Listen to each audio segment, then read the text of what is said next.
Guys, I just wanted to do my review of Legends of Tomorrow, Season 3, Episode 13, No Country for Old Dads. So it continues right where Episode 12 left off with Ray getting kidnapped by the Darks. And Kawasa t- telling Nora that basically the animal totem won't work with her because it only takes a selfless act for the totem to bond to its wielder, and she only sees it as an object of power. So, and because they want to also fix the fire totem and repair it, it's the you find out from Damien Dark that he was hired by people with connections to the oil companies to assassinate a scientist back in 1962 who actually had the secrets to cold fusion, but Damien was hired to kill him and bury the secrets with him. So basically, that's the only. And at first, they had tried to go to Ray's old job at Upswipes, where basically Damien was like telekinetically tossing around Ray's old boss like a rag dog, and there was a rag doll. There's like a lot of kind of like black comedy in this. It feels like, especially when you have Damien Dark talking to basically the corpse of Ray's old boss, and it actually reminds you a lot about like fatherhood, how it causes him so much anxiety, and it reminds me a lot of that scene in the Deadpool 2 teaser where he failed to get that guy in the alley, talking to the corpse of the guy who got shot in the alley and like eating his ice cream. So it just felt like I was noticing like a lot of parallels between like Damien Dark and Deadpool in terms of just kind of being super jokey and just not really taking anything seriously, which is something that's much to the chagrin of Nora, who's pissed off that who feels like she resurrected a man child and that she cares more about his well-being than hers, and that he was just used her to resurrect him, which is true to an extent. And I guess this is, and they just and Nora and Ray are the ones that go back in time to try to retrieve the scientist, just because Nora wants to prove herself to her dad and earn his respect. And which is interesting because it's like she makes a comment about him acting like a man child, but there are all moments where Courtney Ford does portray her, and maybe it's like kind of the writing or the acting, but it just seems like she's kind of portrayed almost like late teen, somebody in like their late teen. I don't know. I mean, it says it's supposed to. I don't know how old Nora Dark's supposed to be. I think she was maybe like, I don't know, 12. Maybe she was like around William's age, like 12, 13, and she's from like 23 years in the future. But she kind of portrays the future Nora as like an older Nora as like somebody in like their late teens, early in like their mid to late teens or like early 20s or something. Because she does kind of act like a bratty, almost like a bratty teen, like kind of bratty in a sense. And I think this is just, I think either because of the actors, the writers just thought, hey, let's just do an episode where Brandon Routh and Courtney Ford like get to work together a lot because they're both married, because they're a married couple in real life. And I just like some of the, he was just like on point. I don't know. Neil McDonough was like really shine, was like on point with like his the comedy and his one liners, and having Ray in his usual, and like in chokehold, like talking to him about fatherhood and just waiting for him to like speak up. And he was like, oh right, and he has to like let it, he has to release him. And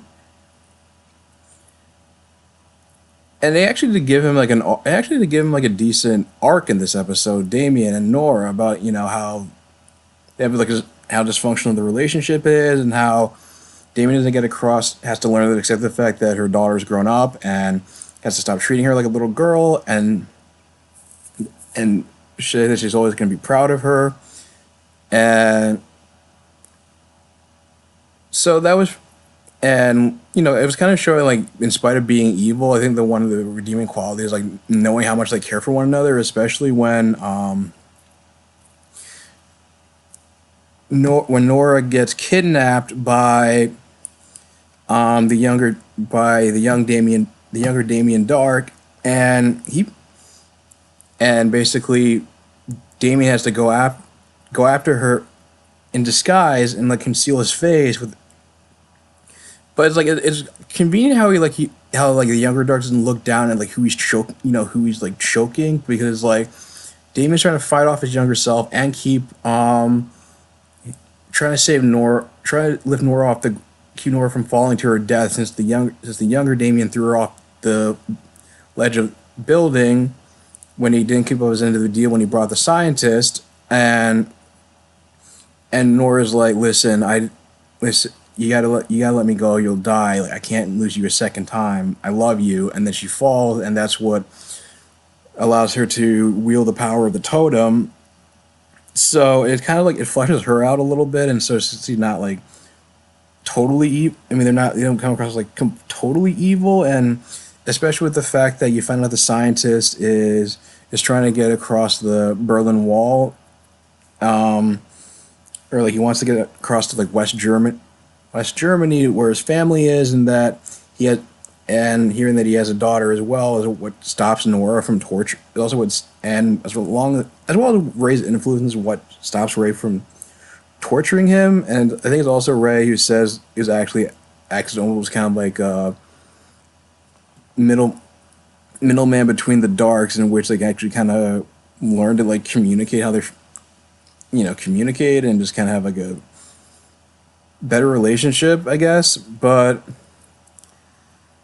it was also pretty. But at the same time, the downside of Nora being able to wield a totem is that when Amaya and Zari go to the world between worlds, they realize like it's not like lush and beautiful and like sunny. It's kind of like dark, and everything's like everything's kind of like dead, and it's like the trees, leafless trees and stuff like that. It almost looks like I think it's just like reusing the same set they used for Mollis's dimension.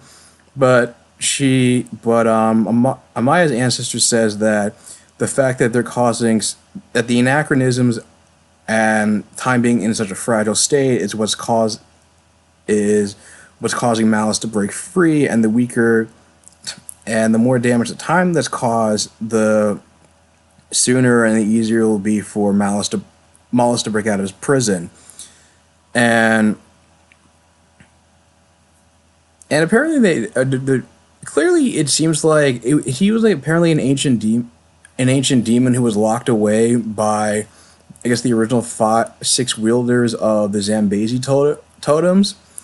So it's cool they're exploring more like the Vixen pathos of this franchise, but it kind of makes me wish that they were getting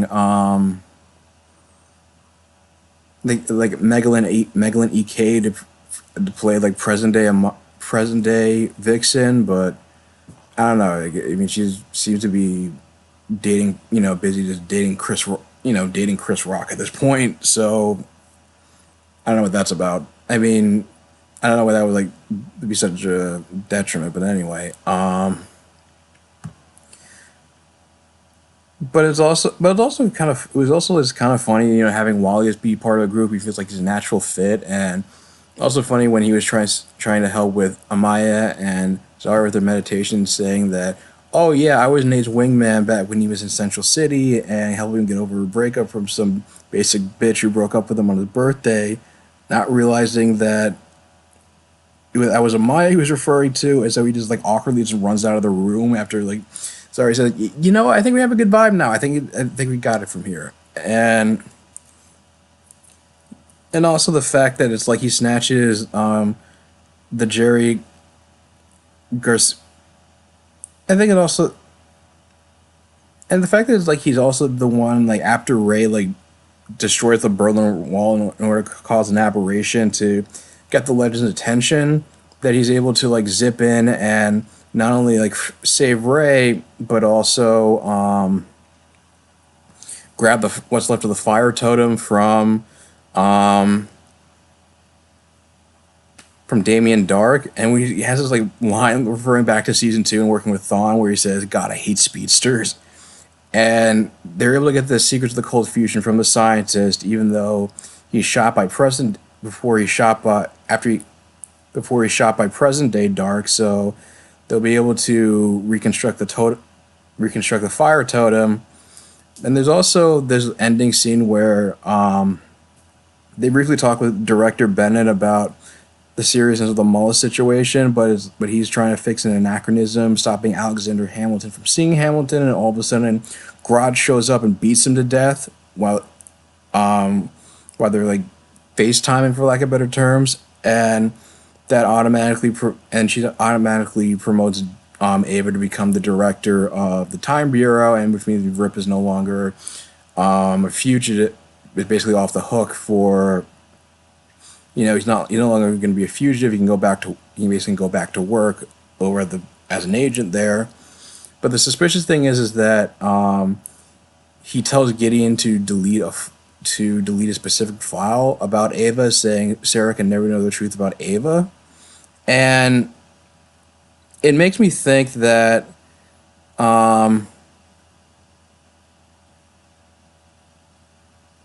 there is like an upcoming episode. The episode 16 is titled "I Ava," and that it refer, and so I think it's gonna be, I don't know. It's almost, maybe the writers like probably saw like the life model decoy arc on Agents of Shield, and so maybe they're doing something like that with Ava, where it's like she's apparently a robot, or some.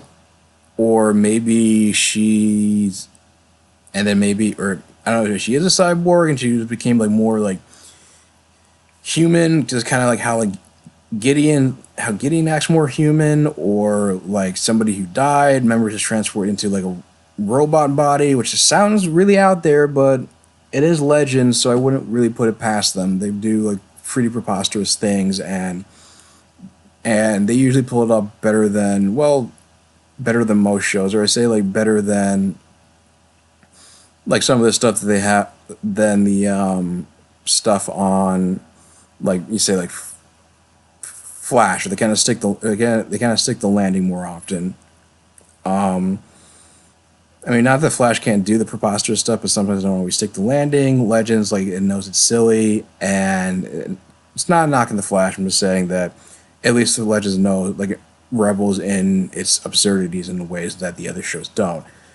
But anyway, it was a lot better than last week's episode. I really liked the premise of it and how it actually managed to flesh out, the Darks more in a way that I didn't think any other show could. Neil McDonough really got to shine, playing like the no-nonsense assassin, Damien, and then like the one kind of the usual wisecracking, just taken up to 11. And, pretty solid. I give it like a 4 out of 5. But what do you guys think of the episode? What do you guys think Ava's secret is? Leave your thoughts in the comments down below. If you like this video, like, share, and subscribe, and I will talk to you guys soon. Take care.